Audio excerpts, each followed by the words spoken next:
इन दिनों आपको social media पे एक फैजल जट हंज नाम बहुत ज्यादा सुनने को मिलेगा और एक मकान देखने को मिलेगा जो कि गोलियों से पूरी तरह छल्ली है। आखिर कौन था फैजल जट हंज और क्यों आज के टाइम में वो इतना ज्यादा पॉपुलर है, क्या रीजन है, ब्रीफली हम समझते हैं कि ये केस क्या है।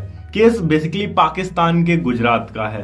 पाकिस्तान के गुजरात का एक व्यक्ति जिसका नाम था फैजल जट हंज, कुछ टाइम पहले वो यूनान चला गया था और यूनान से वापस आने के बाद पाकिस्तान में उसने नशे का कारोबार शुरू किया।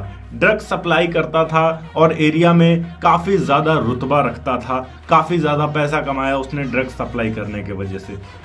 वो जो ड्रग सप्लाई करता था वो बिना पुलिस के तालमेल के संभव नहीं था। वो पुलिस वालों को टाइम से हफ्ता देता था, जिस वजह से वो अपने धंधे को बहुत प्रॉपर तरीके से कर पा रहा था। अचानक ही उसकी पुलिस से कहासुनी हो गई और जो भी नशे वो सप्लाई करता था उसका जो हफ्ता था वो किसी पुलिस ऑफिसर को उसने देने से मना कर दिया, जिस कारणवश पुलिस ने उसके जो भी ठिकाने थे उस पर शिकंजा करना शुरू कर दिया और जो भी उसके कारोबार चलते थे उसमें रोकथाम करने की कोशिश करी, जिस वजह से पुलिस का एक सिपाही शहीद हो गया। पुलिस वालों ने आरोप लगाया कि फैजल जट हंज ने ही उस पुलिस वाले को मारा है और फैजल जट हंज कहता रहा कि उसने पुलिस वाले को नहीं मारा है।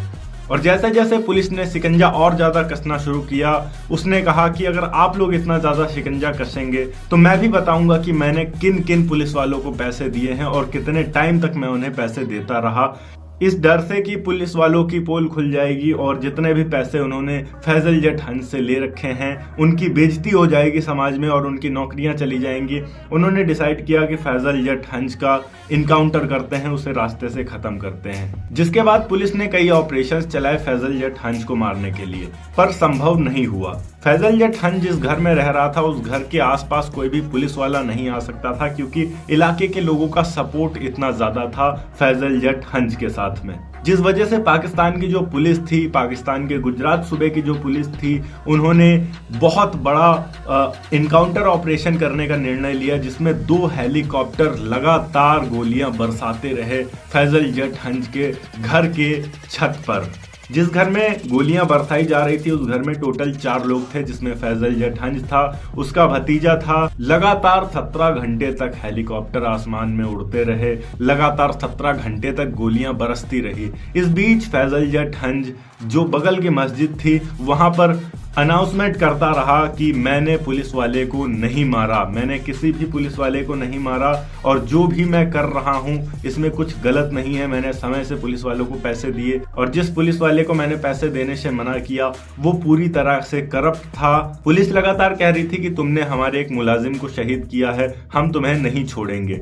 इस बीच फैजल जट हंज यही सफाई दे रहा था कि जो भी पुलिस वाला शहीद हुआ है मैं उसे शहीद नहीं मानता हूं, वो मरा है, क्योंकि रिश्वतखोर कभी शहीद नहीं होते।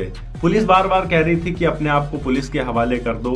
फैजल जट हंज कह रहा था मैं भागने वालों में से नहीं हूं, मैं यहीं पर हूं, तुम कोशिश करो, मैं जान दे दूंगा पर भागूंगा नहीं, अगर मैं भाग गया तो मुझे जट मत कहना। फैजल जट हंज के पास भी काफी ज्यादा हथियार थे, गोलियां थी, बंदूकें थी और ग्रेनेड भी था। जिस बीच उसने एक ग्रेनेड चलाने की कोशिश करी, ग्रेनेड की पिन हटाने के बाद फेंकने से पहले ही ग्रेनेड उसी के हाथ में फट गया, जिस वजह से उसका एक हाथ पूरी तरीके से टूट गया था, अलग हो गया था और उसके पेट की आंतड़ियां बाहर आ गई थी। जिसके बाद से फैजल जट हंज की आवाज आना बंद हो गई और कुछ टाइम के बाद काफी ज्यादा पुलिस की गोलियां भी उसके लग चुकी थी, जिसमें फैजल जट हंज, उसका भतीजा और उसके 2 अन्य साथी जो थे वो शहीद हो गए, पर भागे नहीं। और यही क्लिप जो आज के टाइम में काफी ज्यादा वायरल हो गई है, जिसमें कहते हुए सुना जा सकता है फैजल जट हंज को कि मैं रिश्वतखोरों को शहीद नहीं मानता और अगर मैं भाग गया तो मुझे जट मत कहना।